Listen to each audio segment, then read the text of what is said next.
All right, welcome back to the newsroom. Tonight we'll have an interview with Jesus through the King James Bible on why he came. In a day when so many preachers are preaching about the reason that Jesus came to Bethlehem's manger, we must hear what Jesus actually said. All right, well, we're going to start this interview off very quickly. All right, our first question. There are reports that you came to be the king of the earthly kingdom of the Jews and present them with the kingdom. Is that why you came to this earth the first time?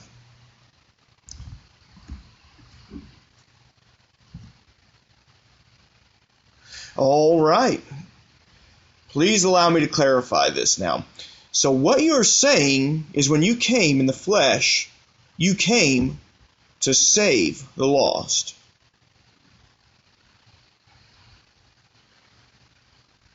Wait a minute. This just in. We have an eyewitness report from the Holy Ghost, and this is what he told us about the Jews actually desiring and trying to make Jesus king.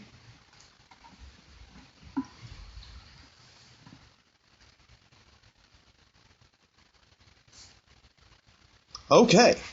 So they tried to make you king, but you didn't want that at that time. Do you have any remarks?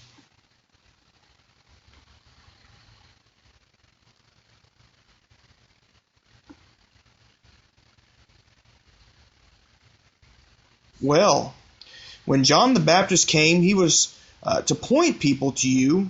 When he saw you come on the scene, how did he announce you? As the king? As the Lion of the tribe of Judah?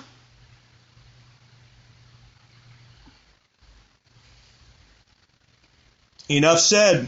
I think that settles that issue. Jesus did not come to be the king of an earthly kingdom when he came to Bethlehem's manger. Instead, he came to be the sinless sacrifice. In our next segment, we will be finding out about some other things Jesus came to do. All right, our next question. Sorry, this is a little off topic, but here's a question from one of our listeners. I just have to know, I see all these pictures of you with long hair. Did you have long hair?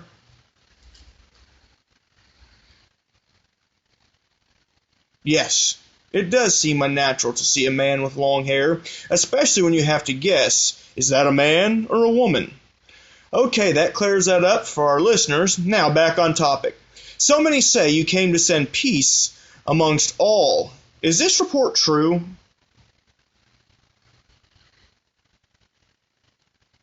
Amazing. But there are multitudes of pastors saying you came to give peace and unity. Any comments for them?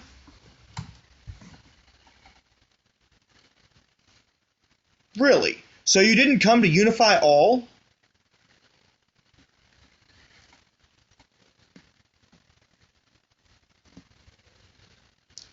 There are preachers teaching that if you would have been received and not rejected, that you would have set up your kingdom and not had to die on the cross. Is there anything you'd like to say to these preachers?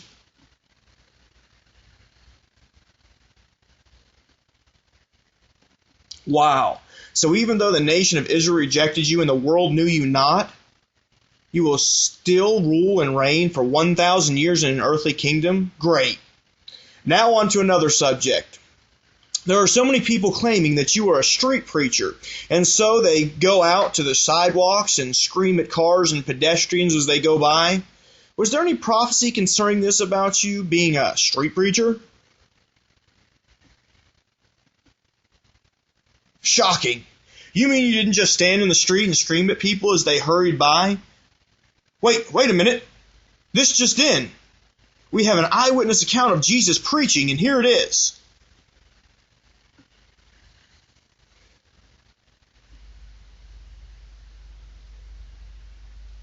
You preach to crowds of people, not just screaming in the streets to no one? Makes sense to me. All right, we are about out of time. One last question. So many people claim that you preached a different gospel while you were on earth than Paul preached. They say you preach that a person must do good works and believe. Any comments?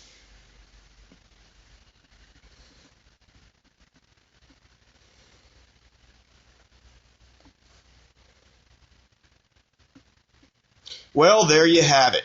Jesus came to be the lamb for a sacrifice and not set up an earthly kingdom. He did not have long hair. He was not a peace-loving hippie. He came to bring division, to be rejected. And he was not a street preacher, because streets don't get saved. People do. And finally, you came preaching the same gospel as Paul preached, faith without works. Those that claim you as Lord then want to go to heaven based on works will depart from you into hell. Thank you and good night again for tuning in.